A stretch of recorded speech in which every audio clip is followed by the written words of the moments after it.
तो कुछ लोगों के कुछ डाउट्स हैं शायद कंस्ट्रक्शन में।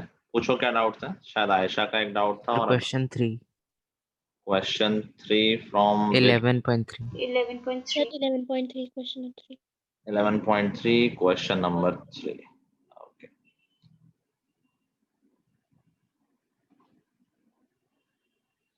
क्वेश्चन नंबर 3 कह रहा है draw an angle of 80 degree with the help of protractor, then construct angle of 40, 160 and 120। इसमें क्या डाउट है?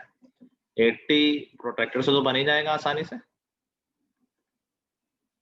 सर 160 कैसे बनाना?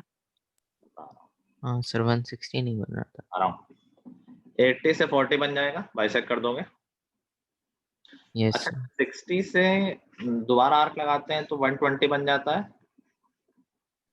Yes sir. तो हमने भी बात की थी कि अगर फिर उसको आगे कंटिन्यू करोगे तो 180 बन जाएगा। That means measured length of arc से इक्वल एंगल बन रहा है।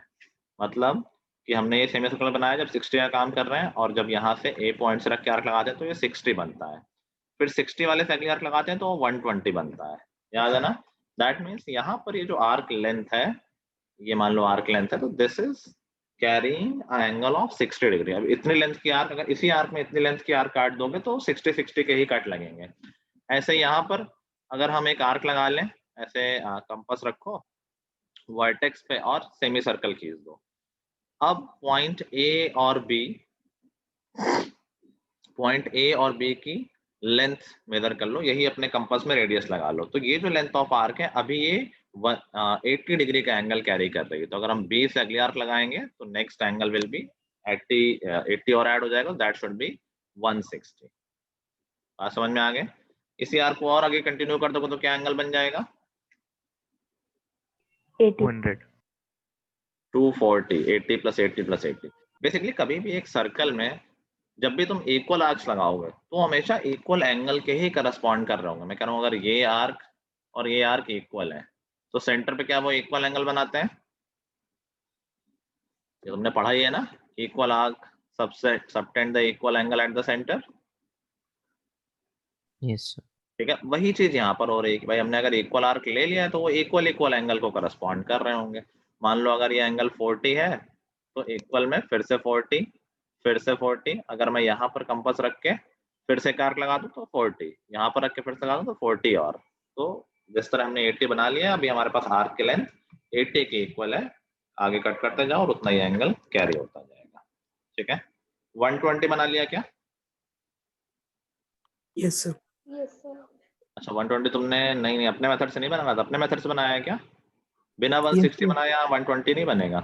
80 और 160 को बाइसेक्ट करोगे तब बीच में 120 बनेगा। ठीक है, सर मैंने वो 80 एंगल, हाँ मैंने 80 से 120 और 120 से 160 किया था। 80 से 120 कैसे किया? मतलब मैंने वो एंगल कॉपी किया था 40 डिग्री का। 80 से 40 बनाया, कॉपी किया। सेम आर्क यूज किया होगा, जो 80 के लिए आर्क बना है वही इसी आर्क में कंटिन्यू किया होगा कॉपी करने के लिए। Yes sir. ठीक है, मैथमेटिकली दैट्स फाइन। लेकिन आई थिंक मैंने जो बताया बेटर है। 80 लो, 160 लो और बीच में 80 और 160 के बीच में 120 आ जाएगा। ठीक है,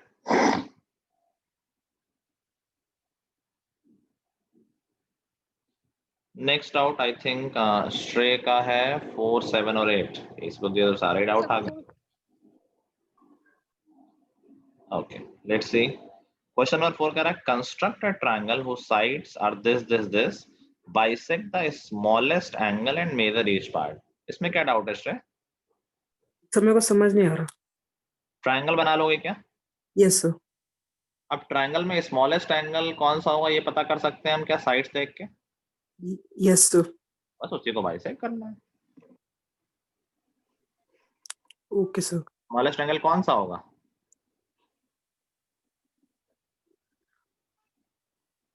कौन सा एंगल स्मॉलेस्ट होगा? सर ये लेफ्ट साइड वाला। फिगर देख के नहीं, साइड लेंथ देख के बताओ कौन सा कॉन्सेप्ट लग रहा है, कैसे मालूम चल रहा है ये कौन सा एंगल छोटा और कौन सा बड़ा है?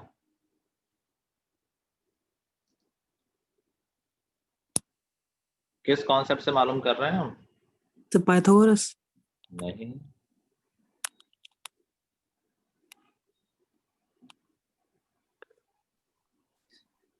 Sir, angle opposite to greater side is smaller. ये तुमने पढ़ा है ना, इनइक्वालिटी, जो बड़ा साइड होती है उसके अपोजिट एंगल बड़ा होता है। ये तो 2 थ्योरम पढ़ी है, angle opposite to longer side is greater, और कन्वर्स भी कि side opposite to greater angle is longer. तो जो छोटी साइड होगी उसके अपोजिट का एंगल सबसे छोटा होगा। तो जो भी साइड तुमने 3 बनाई है उसके अपोजिट वाले एंगल को बाइसेक्ट करना है, सबसे छोटा एंगल वही होगा। ठीक ओके है, सर। प्रत्युष तुमने क्या किया है, तो तुमने सिर्फ 1 2 3 क्वेश्चन भेजे हैं, तुम्हें 3 ही क्वेश्चन आए इतने में। नहीं सर, सर मेरे को 11.1 और 2 तो सर पूरी भेजी, और सर 11 3 4 में मैंने 8 क्वेश्चन दिए थे ना। सर मिला सर 1 2 3 4, हाँ ये सर 8 क्वेश्चन देते सर, उनमें से सर मेरे को 3 ही आया सर। 3 ही आए सर मतलब 11.3 के तो मेरे को दो आए थे, और सर 4 के मेरे को नहीं आया सर, 1 ही आया सर। ठीक वो है, भी चलो सोचिए, अभी तक मुझे तुम्हारा मैसेज नहीं मिला है, कहाँ तुमने भेजा है, and you are still in the class.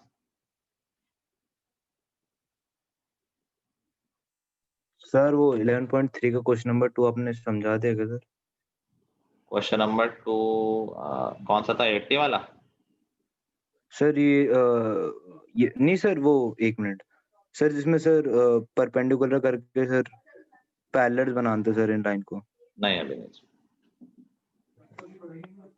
somebody sent me pics now, कौन है वो? किसी का मैसेज आया है अभी? तो अब भेज रहे हो ना, सोचे तुम। चलो नेक्स्ट आउट श्रेय का है क्वेश्चन नंबर 7। 2 पे आएंगे प्रत्युष अभी। क्वेश्चन नंबर 7 कह रहा है कि construct rectangle whose adjacent sides are 5 and 3.5। तो इसमें क्या इशू आया श्रेय? सर कौन सा एक्सरसाइज का सर ये थोड़ी ना करना है। आपने 7 तो नहीं कहा था सर, आपने सिर्फ 5 तक कहा था। आउट भेजा इसने, श्रेय ने 4 7 and 8 भी नहीं दिया था क्या? No sir. No sir. No sir. No sir, आपने सिर्फ 5 तक दिया था। सर मुझे लगा था कि सारे करने हैं। ओके, एनीवे मैं बता देता हूँ, इसमें कोई इशू नहीं, मतलब मैं ऊपर से बता देता हूँ। रेक्टेंगल बनाने में क्या दिक्कत है, एंगल पता ही है, एक साइड 5 बनाओ, रेक्टेंगल में सारे एंगल 90 होते हैं, तो 90 की साइड यहाँ बनाओ, 90 की साइड बन यहाँ बनाओ, 3.5 यहाँ काटो, 3.5 यहाँ काटो, बन गया रेक्टेंगल। समझ गए? Okay sir. Yes sir. Sir मुझे 11.4 के क्वेश्चन नंबर 2 में डाउट है। एक मिनट, ये प्रत्युष तुमने 11.3 का सेकंड पूछा है या 4 का? सर 3 का पूछा है sir. Draw a line segment AB of 4 centimeter. Draw a line perpendicular to AB through A and B. Are these line parallel? इसमें क्या डाउट है, परपेंडिकुलर नहीं ड्रॉ कर पाए हो? सर मुझे फिगर का वो ही नहीं आया सर। अरे फिगर है कुछ नहीं, कह रहा है एक लाइन ड्रॉ करो, ए और बी दोनों पे परपेंडिकुलर लाइन ड्रॉ कर, परपेंडिकुलर ड्रॉ कर दो, तो ए और बी दोनों से 90 डिग्री का एंगल बना दो, यहाँ से 90 और यहाँ से 90। पूछ रहा है क्या दोनों पैरेलल होंगी? हाँ होंगी पैरेलल ऑफ कोर्स। तो सर इसके लिए sir steps of construction sir लिखें सर पूरा की सर, मतलब स्टेप्स मैंने लिखने को कब बोले? नहीं सर, मतलब पूछ रहा हूँ सर, मतलब प्रूफ तो करने होगा ना लास्ट में कि परपेंडिकुलर दोनों है कि नहीं, पैरेलल है कि नहीं। मतलब 2 तरीका है, अभी सिर्फ कंस्ट्रक्शन का काम हो रहा है, तो मे बी कंस्ट्रक्शन वाइज पूछ रहा हूँ, जहाँ मैथमेटिकल बात ना करके कंस्ट्रक्शन अपने इंस्ट्रूमेंट देख के बताएं। तो तुम कहीं भी लाइंस के बीच के डिस्टेंस निकाल के देख सकते हो, सेम आ रही होगी, या फिर आई थिंक हमें कॉन्सेप्ट से बता देना चाहिए, ये 90 को इंटीरियर एंगल्स का सम 180 आ रहा है, that means they are parallel. Okay sir. ठीक है, Suchi is your mic working? Yes sir. Now तुमने तो अभी भेजा है ना, तुम कह रहे थे पहले भेज दिया है। सर मैंने पहले भेजा था बट आपने देखा नहीं था, शायद वो गया नहीं था। मैंने नहीं देखा, मैं क्यों नहीं देखूंगा? चलो सर कोई बात, ठीक है, कोई नहीं। चलो नेक्स्ट 11.3 से कोई और डाउट रह रहा है किसी का?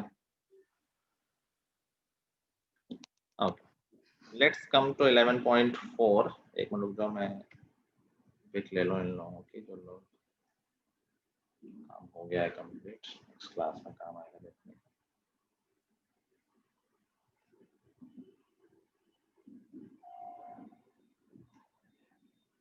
सर हाँ सर आपने 11.4 का सर फर्स्ट क्वेश्चन तो करने को नहीं बोला था ना सर? बस मुझे याद नहीं है, लिख लिख के मैंने बोला था, बाकी लोगों से पूछो। सर नहीं बोला था। सर नहीं सर 2, हुआ। 3, 4 थे बस। सर आपने फर्स्ट नहीं बोला था। 11.4 से डाउट पूछो।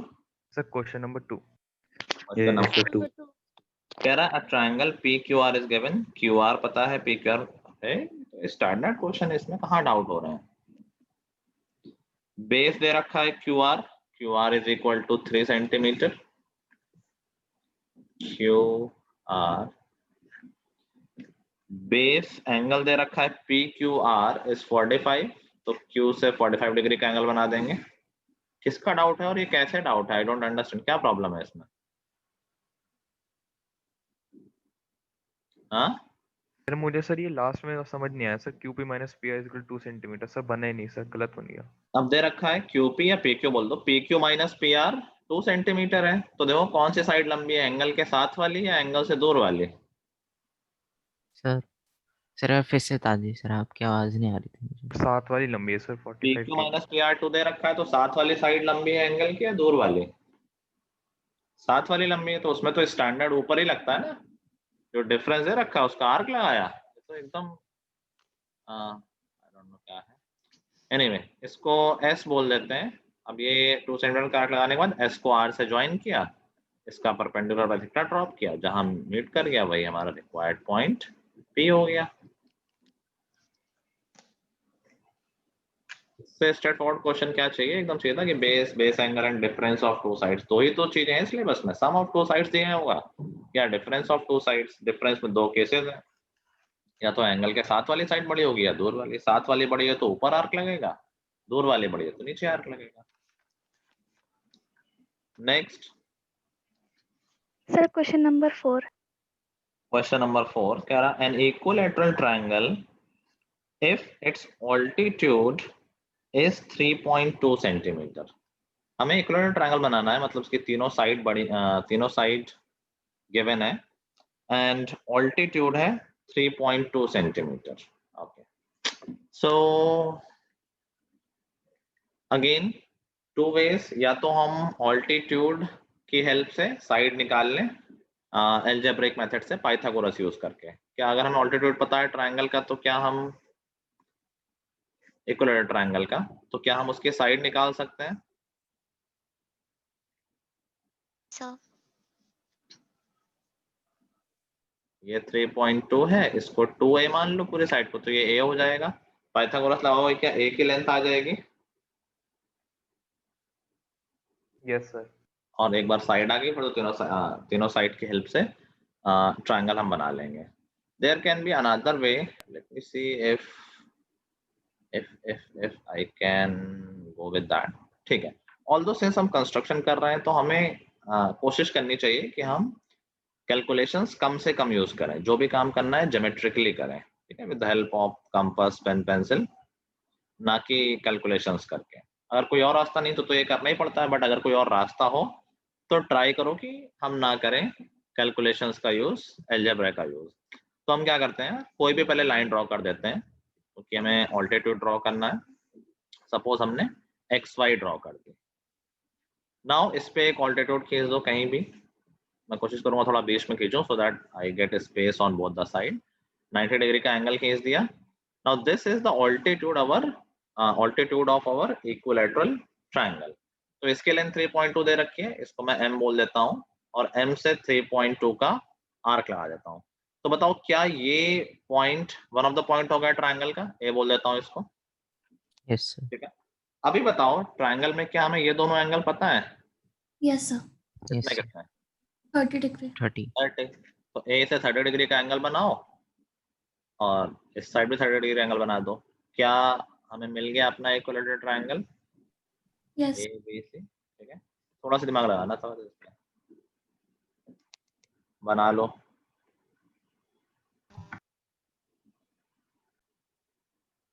एंड लेट्स सी, हमने नेक्स्ट चैप्टर क्या करना है ये डिसाइड किया था क्या? No sir. No sir. No sir. No, sir. Okay, let's go by the test then. क्या टेस्ट में कैसा क्या है?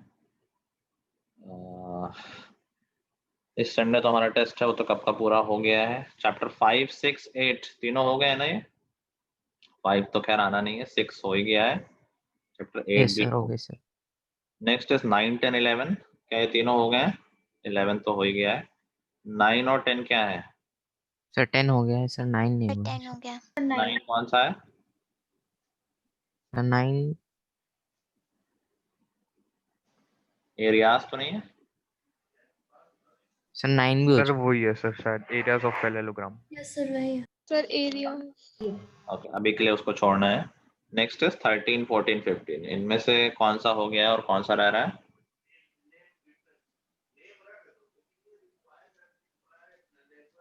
थर्टीन, 14, 15 में कुछ हो चुका है, नहीं हुआ है? नहीं सर, नहीं हुआ। एक भी नहीं हुआ है। ओके, अभी टेस्ट कंटिन्यूअस है तो ठीक है। आई थिंक हमने अच्छी लीड ले ली है। 13, 14, 15 प्रोबेबिलिटी नहीं हुआ है हमारा अभी तक। सर उसका रिवीजन नहीं हुआ। हाँ हाँ, रिवीजन ही पूछ रहा हूँ मैं। मुझे लगा सरफेस एरिया का तो हो गया था, रिवीजन नहीं हुआ था। सरफेस एरिया का तो हो गया। सर उसका हो गया।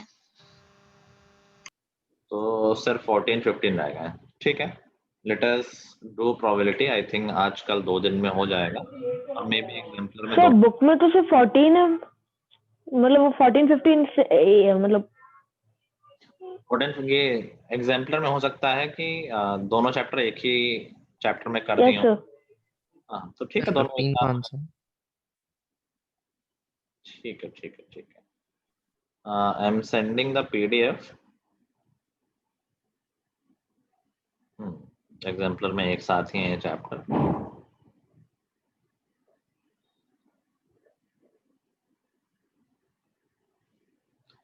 इसका मैं डिलीटेड पोर्शन देख लेता हूँ और कुछ है, उसके बाद हम थ्योरी और क्वेश्चंस पे आते हैं। Just a minute.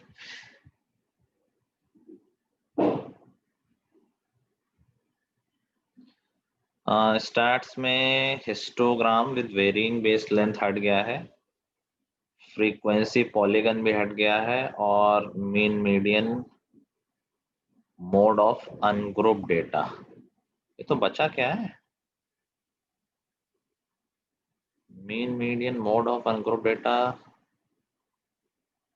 यही तो था पूरे चैप्टर में भाई। हिस्टोग्राम भी नहीं है, और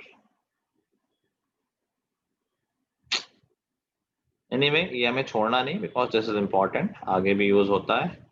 मीन मीडियन मोड तो निकालेंगे, फ्रीक्वेंसी पॉलीगन भले ही हम छोड़ दें। सबको क्या ये याद है कैसे हम मीन मीडियन और मोड निकालते थे? सर बस मीडियन बता दीजिए। मैं एक बार पूरा रिवाइज करा देता हूँ।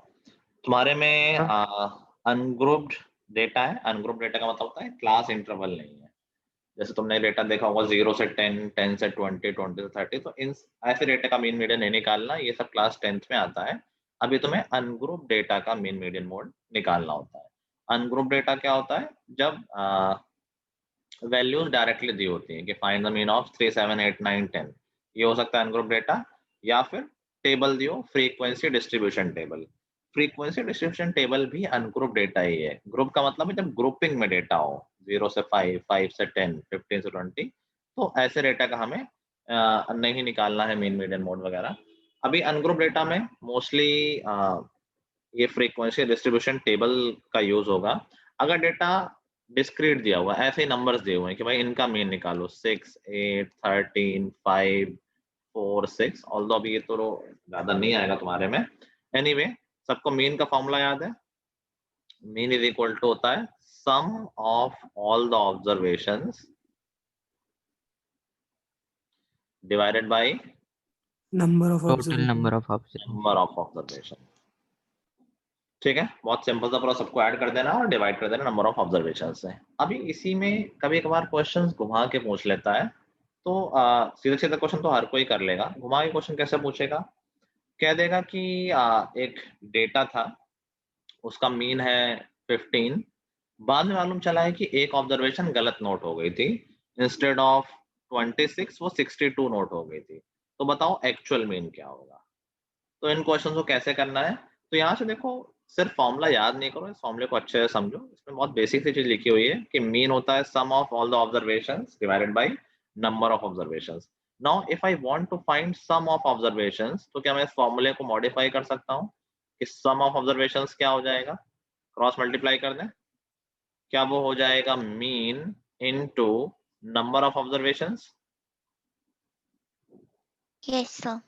ठीक है, तो अगर क्वेश्चन ऐसा बोल रहा है कि यार देयर आर 20 ऑब्जर्वेशंस जिनका मीन है 15, मालूम चला है कि यार एक ऑब्जर्वेशन थी लेट्स से 34 और उसको गलती से लिख दिया गया है 49। ठीक है, दिस इज करेक्ट, लेकिन ये लिख दिया गया है। तो बताओ एक्चुअल मीन क्या होगा। तो एक्चुअल मीन निकालने के लिए what we should look for, we should look for actual sum. और एक्चुअल सम निकालने के लिए क्या करेंगे, पहले रॉन्ग सम निकालते हैं, रॉन्ग सम से रॉन्ग ऑब्जर्वेशन को हटा देंगे और करेक्ट ऑब्जर्वेशन को ऐड कर देंगे। ठीक है, तो first of all can we find the sum of observation जिसमें गलती हो गई है। मतलब सम ऑफ ऑब्जर्वेशंस कितनी हो जाएंगी,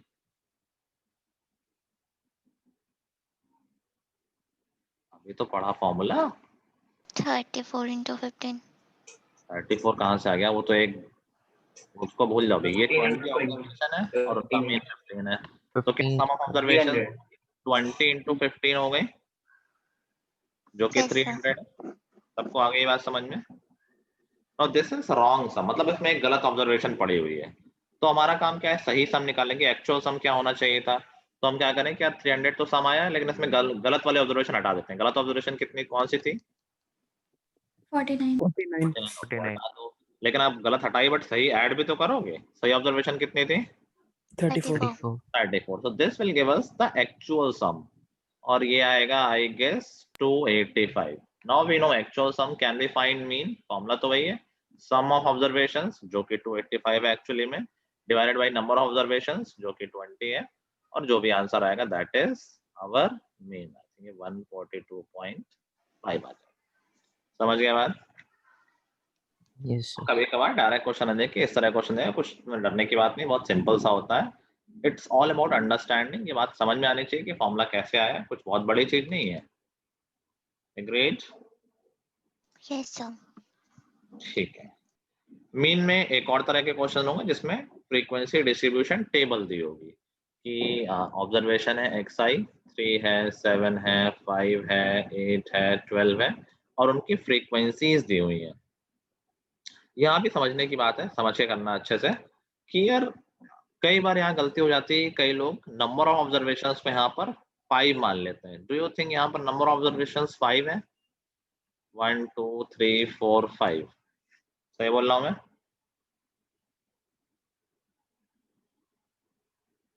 सही बोल रहा हूँ ना मैं? No, sir. Yes sir. 5 observation है यहाँ पर? Yes sir. नहीं, यही गलती बहुत होती है और बहुत आप इसको दिमाग में रखो कि यार ये गलती हो जाती है। ये बोल रहा है कि यार 3 आया है 6 टाइम्स, फ्रीक्वेंसी का मतलब क्या है कि कौन सी ऑब्जर्वेशन कितनी बार आई। तो 3 एक बार थोड़ी ना आया है, 3 6 टाइम्स आया है। 7 कितनी बार आया है? 4 टाइम्स। तो नंबर ऑफ ऑब्जर्वेशंस 5 नहीं है, नंबर ऑफ ऑब्जर्वेशंस क्या है, जो फ्रीक्वेंसीज का सम है। भाई बस ये शॉर्ट में लिख दिया, एक्चुअली तो ये ऐसा लिखा हुआ है ना कि इनका मीन निकालना है 3 3 3 3 3 3 7 7 7 7। बात समझ रहे हो? इतना लंबा लिखने से अच्छा है टेबल बना दी गई है। तो keep in mind number of observations will be sum of frequencies always. कभी फ्रीक्वेंसी डिस्ट्रीब्यूशन टेबल में xi को काउंट करके नंबर ऑफ ऑब्जर्वेशन नहीं लेंगे। ठीक है, तो ये आ गया 30। अभी निकालना है सम ऑफ ऑब्जर्वेशंस, तो सम क्या आ जाएगा, इन सबको ऐड कर दें 3 + 7 + 5 + 8 + 12, यही सम हो जाएगा। एरल? Yes sir. यस, ये सम हो जाएगा। ये 3 क्या एक ही बार आया है 6 टाइम्स आया है? सर 6 टाइम्स है। तो सम क्या 3 लेंगे या 3 × 6 लेंगे इसका सम? 3 × 6 सर। मैंने बोला इन सबको ऐड कर दो, तुम कह रहे थे यस सर। नहीं नहीं नहीं सर, मैं कह रहा था 3 को 6 टाइम्स। इसलिए सम निकालने के लिए हम xi और fi को मल्टीप्लाई करेंगे। भाई 3 6 टाइम्स आया तो सम कितना हो गया इन सबका? 18। 18, 7 4 टाइम्स आया तो सम हो गया 7 into 4 26, ऐसे ही 40, ऐसे ही 16 और ऐसे ही 120। इन सब को ऐड कर देंगे तब हमें मिल जाएगा सम ऑफ ऑब्जर्वेशंस, ठीक है, जो कि यहाँ पर हो जाएगी 160, 176, 204 एंड 222 और हमारा मीन कितना हो जाएगा 222 डिवाइडेड बाई 30। अभी देखो इस प्रोसेस में और पुराने प्रोसेस में कोई कॉन्सेप्चुअल डिफरेंस नहीं है, हमने सम ऑफ ऑल द ऑब्जर्वेशंस निकाला है और उसको डिवाइड कर दिया है नंबर ऑफ ऑब्जर्वेशन से। सिर्फ फॉर्मूला लिखने के लिए हो गया कि हमने यार कहा कि यार सम ऑफ ऑब्जर्वेशन कैसे निकाला है, हमने जितने xi इंटू fi आए थे उनको ऐड कर दिया है। xi इंटू fi का मतलब क्या है, इसको बोल दिया x1, इसको बोल दिया f1। अगर फॉर्मूला बनाना होगा तो ऐसे तो फॉर्मूला बनाएंगे, कुछ वेरिएबल नाम लिख के बनाते हैं, इसीलिए xi fi बोल दिया है कि पहले को x1 f1 बोल दो, दूसरे को x2 f2 बोल दो, तीसरे को x3 f3 बोल दो। तो इन सबको सम क्या है, सम के लिए सिंबल होता है सिग्मा। तो फॉर्मूला क्या बन गया, सिग्मा xi fi कि xi इंटू fi निकालो और उन सबको ऐड कर दो, divided by number of observations क्या था, सिग्मा fi, सारी फ्रीक्वेंसीज को ऐड कर दिया। तो फॉर्मूला देख के ऐसा टेंशन नहीं लेके यार ये कैसा अजीब सा फॉर्मूला है, प्रोसेस तो सिंपल ही है, मल्टीप्लाई करना है, ऐड करना है। तो फॉर्मूला सिर्फ लिखने के लिए, सिर्फ समझने के लिए, सिर्फ कहने के लिए। सिग्मा का मतलब क्या है? समेशन ऐड कर रहे हैं ना, सिग्मा रिप्रेजेंट समेशन, तो इन सबको हमने ऐड किया है इसलिए शॉर्ट में लिख दिया गया है सिग्मा xi इंटू fi, मतलब जितने भी xi fi हैं सबको ऐड कर दो। सिग्मा fi का मतलब जितने भी f हैं उनको ऐड कर दो, ठीक है, समझ यस गए प्रोसेस? Yes yes sir. ठीक है। Next thing is median. Median and mode दोनों ही बहुत सिंपल है। इनफैक्ट पहले मैं मोड बता देता हूँ। Mode is very easy. Mode याद है सबको क्या होता है, sir highest number of observation. जो जिस ऑब्जर्वेशन की हाईएस्ट फ्रीक्वेंसी है वही मोड है, दैट्स इट। तो देख लेना है कौन सा नंबर सबसे ज्यादा बार आ रहा है, बस वही हमारा मोड हो गया। इसमें कुछ करने की जरूरत है नहीं, तो बहुत ही इजी है, ठीक है। Yes sir. Yes sir. And the next thing is median. तो मीडियन होती है मिडिल मोस्ट ऑब्जर्वेशन व्हेन, ये सेकंड पार्ट लोग भूल जाते हैं, when data is arranged in ascending और डिसेंडिंग ऑर्डर, ठीक है। तो जब डेटा गिवन होगा हमें बात का ध्यान रखना है कि उसको हमें पहले अरेंज करना है, या तो इंक्रीजिंग ऑर्डर में लिख लो या डिक्रीजिंग लिख लो, उससे कोई फर्क नहीं पड़ना, मिडिल में हमेशा सेम नंबर ही आएगा, ठीक है। सपोज हमें निकालना है इसका मीडियन 6 4 13 8 5 9 11 10 समथिंग लाइक दैट। अभी इसमें दो बातें हैं, क्या हमेशा मिडिल में एक टर्म आएगा? सोचो अगर 3 लोग बैठे हुए हैं तो मिडिल में एक लोग बैठेंगे, यस सर। 7 लोग बैठे हुए हैं तो मिडिल में एक लोग होंगे, 3 3 दोनों साइड और मिडिल में एक। बट अगर 4 लोग हैं तो क्या मिडिल में कोई एक आ सकता है? No sir. No no sir. Sir. तो उसमें 2 लोग मिडिल में आएंगे। तो बेसिकली हमें ये ध्यान रखना है कि मिडिल ऑब्जर्वेशन ऑब्जर्व करने के लिए पहले तुम्हें नंबर ऑफ ऑब्जर्वेशंस देखनी है। अगर वो ऑड होंगी तो मिडिल में एक नंबर आ जाएगा, अगर वो इवन होंगी तो मिडिल में 2 नंबर आएंगे। तो हम आंसर क्या लिखेंगे, जो दोनों नंबर मिडिल में आए उन दोनों का एवरेज ले लेंगे, मीन निकाल लेंगे, ठीक है। जैसे मैंने यहाँ देखा अभी 3 3 6 8 ऑब्जर्वेशन है, तो हमारा मीडियन क्या हो जाएगा, एक ऑब्जर्वेशन आएगा मिडिल में या 2 आएंगे? सर दो। 2 2 आएंगे। आएंगे। फोर्थ और दो फिफ्थ आंसर क्या हो गया, क्या 8 + 5/2 आंसर हो जाएगा? Yes sir. No sir. No sir, पहले असेंडिंग ऑर्डर में लगेंगे। अभी मैंने बताया और ये अच्छा, बोल गया, नहीं सर बोल गया तुरंत। पहले हमें इसको अरेंज करना है, 4 5 6 8 9 10 11 13, आई गेस ये सारे हो गए। Now we will look for middle observations. तो यहाँ पर since there are 8 observation, 2 number middle में आएंगे, 8 और 9 आए, तो मीडियन क्या हो गई, मीडियन इज इक्वल टू 8 + 9/2, दोनों का एवरेज जो कि 8.5 आ जाएगा, ठीक है। करना इतना सा काम है, फॉर्मूला लिखने में बस कुछ लोग परेशान होते हैं कि यार ये क्या लिखा हुआ है। कह दिया अगर n ऑब्जर्वेशन है, फॉर्मूला बना रहे हैं सर इसलिए कर रहे हैं ऐसा, तो अगर n इवन है, देखो मिडिल ऑब्जर्वेशन कौन सी आती है, 8 ऑब्जर्वेशन थी तो मिडिल कौन सी आई, 8 और फोर्थ और फिफ्थ। 8 से 4 का कोई कनेक्शन है क्या? हाफ है उसका। हाफ है उसका। तो जब इवन नंबर होगा तो उसका हाफ कर देना और उसका अगला वाला, मतलब n अपॉन 2th ऑब्जर्वेशन। कई लोग n अपॉन 2 4 आंसर लिख देते हैं, 4 नहीं है, 4th टर्म। तो n अपॉन 2th ऑब्जर्वेशन और उसके अगली वाली कौन सी होगी, n अपॉन 2 प्लस 1। इसे वो फॉर्मूला नहीं याद करना है, कोई दिक्कत नहीं, तो मिडिल वाली देखनी है बस, दैट्स इट। इसे फॉर्मूला लिखने के लिए कि n अपॉन 2th ऑब्जर्वेशन, मान लो अब बड़ी ऑब्जर्वेशन होंगे, ज्यादा हो गई तो फिर हमें बीच में बताना पड़ेगा ना कौन सा टर्म है। मान लो 20 ऑब्जर्वेशन है, तो मिडिल टर्म कौन कौन से होंगे,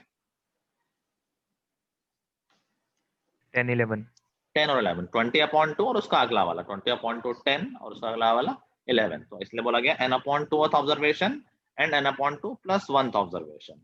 अगर n ऑड होता तो एक ही मिडिल ऑब्जर्वेशन है, कौन सी है, तो जो 3 के लिए कौन सी मिडिल ऑब्जर्वेशन होती है, 2 सेकंड 2 7 के लिए 4 4 4, 11 के लिए 5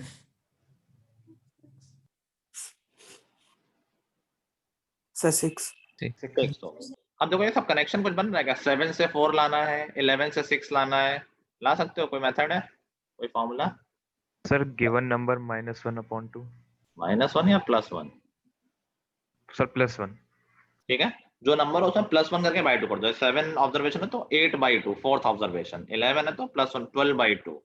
ऐसे अगर 51 ऑब्जर्वेशन होंगे तो कौन सा ऑब्जर्वेशन मिडिल में होगा, 26 26 26। तो फॉर्मूला क्या बन गया, n + 1 अपॉन 2th ऑब्जर्वेशन,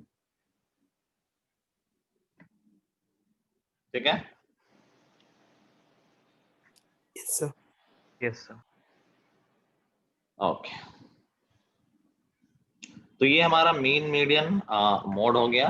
बाकी प्रोबेबिलिटी तो आई होप सबको याद होगा, तुम्हारे में एक्सपेरिमेंटल प्रोबेबिलिटी है, एक ही फॉर्मूला है, probability of any event is number of Trials that have happened of the event and by total number of trials. in which event happened। Usually table वाले question होंगे, देखना है हमारा इवेंट कहाँ कहाँ हो रहा है, divided by total number of trials.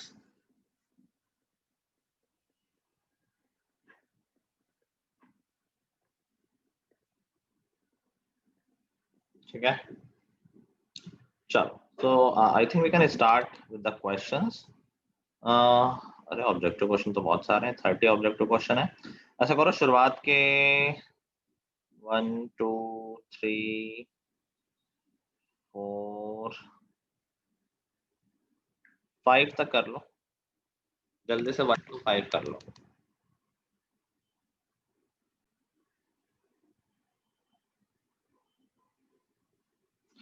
One two 5 में किसी को डाउट है कुछ, एक बार No, आंसर sir. डिस्कस कर लेते हैं। Question number 1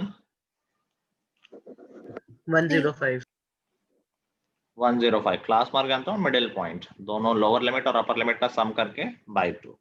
second B 26 range याद है सबको, highest value minus lowest value. Third B 7 7। Fourth C 35 5। B किसी को कोई डाउट किसी में, No, sir. Okay, so let's do one thing. वैसे Sir, 10 तक 10. में भी कहाँ तक पहुंच गए तुम लोग, Sir, 7. 7 तक होगा। चलो चेक कर लो, कंटिन्यू कर लो। होमवर्क में 20 तक कर लेंगे, ठीक है, अप Yes, टू sir. 20 कर लेंगे, वो हम वहां तक डिस्कस कर लेंगे। अभी आई थिंक इंग्लिश का टेस्ट 6 बजे से है, तो 5 मिनट ले लो अपना कैमरा वगैरह के लिए सब लोग, यहीं से हम नेक्स्ट क्लास में कंटिन्यू कर लेंगे, ठीक है। Okay sir. sir done। Okay, sir. ठीक है, डिस्कस अगली क्लास में करेंगे। चलो आज के लिए इतना ही, good bye everyone, have a good day, all the best. Thank you Thank you. Thank you sir Yes, sir.